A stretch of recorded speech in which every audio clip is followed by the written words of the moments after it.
The risks in 2016 were all political. Now, I said earlier, I think we steered our way through those well. I don't think my predictions on what was going to happen with the EU referendum in the UK or Clinton v Trump were right. I thought that we would remain, and I thought the American people would put Hillary Clinton into the White House. I was wrong on both counts.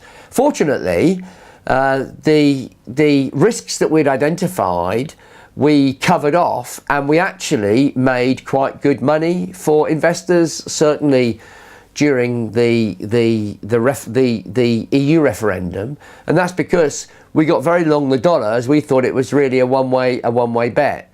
So that actually is a good idea, good indication sometimes what asset management's all about. You can have your views on something, but you don't necessarily need to back on those views. You've got to assess where the risk and the return trade-off is. So going into 2017, it's going to be politics again. We think it's going to be a type of risk coming through, as I said, with inflation, because governments are being encouraged to spend a lot. And despite what the average man in the street thinks, UK borrowing to GDP at the end of 2015 was about 86%.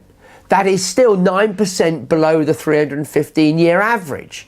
So you get a lot of commentators saying there's loads of debt, there's loads of debt. It may seem like that compared to the debt that was around in the summer of 2008, which is about 36% of GDP, but compared to what it's been historically, when in 1821 the government owed 211% of GDP to fund the Napoleonic Wars, 86% doesn't seem that bad. And that lesson will not have missed on any politician. So we will be looking very, very carefully at bond risk in the market, because we think this 25-year bond bubble has just burst.